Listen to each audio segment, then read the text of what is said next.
Apple तो खाने में सभी को ही अच्छे लगते हैं, पर क्या आपको पता है कि इनको सर्दियों के लिए किस तरह से स्टोर किया जाता है और बड़ी बड़ी मशीनों में किस तरह से ग्रेडिंग की जाती है। हेलो एवरीवन, मेरा नाम है मधु वर्मा और मैं हूँ हिमाचल प्रदेश की रहने वाली। आज मैं और मेरा भाई गए हैं सेब बेचने।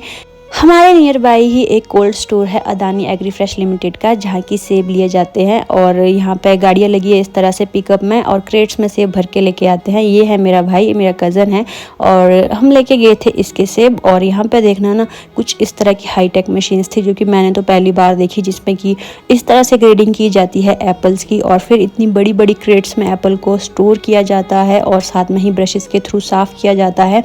और एक ही गाड़ी में ना 5 से 10 मिनट में इस मशीन के ऊपर खाली हो जाती है और फिर जो सेब है वो इस तरह से कुछ बड़ी बड़ी क्रेट्स में डाला जाता है और उसके बाद जो क्रेट्स हैं ना, इनको किसी पुली की सहायता से ले जाया जाता है कोल्ड स्टोर के अंदर। और अभी तो फ़िलहाल यहाँ पे क्रेट्स ले ही जा रहे थे और फिर इनको साइड में रखा जाता है कुछ इस तरह से। ये सारे ही एप्पल बहुत ही एक क्वालिटी के हैं, क्योंकि यहाँ पे एप्पल की टेस्टिंग की जाती है पहले, उसी के बाद यहाँ पे एप्पल लिया जाता है। और देखो किस तरह से सेब रखे हैं। और फिर जो आपको ये रेड कलर के दिख रहे हैं, ये बड़े बड़े चैम्बर्स बने हैं जिनमें कि ये सेब स्टोर किया जाता है और इसका टेम्परेचर बहुत लो किया जाता है, जिसपे कि ये सर्दियों के लिए स्टोर किए जाते हैं और सर्दियों में ये सेब फिर बाहर निकाला जाता है। अगर आप सोचते हैं कि सर्दियों में आपके पास एप्पल कहाँ से आ रहे हैं, तो ये है कोल्ड स्टोर से स्टोर किए हुए एप्पल।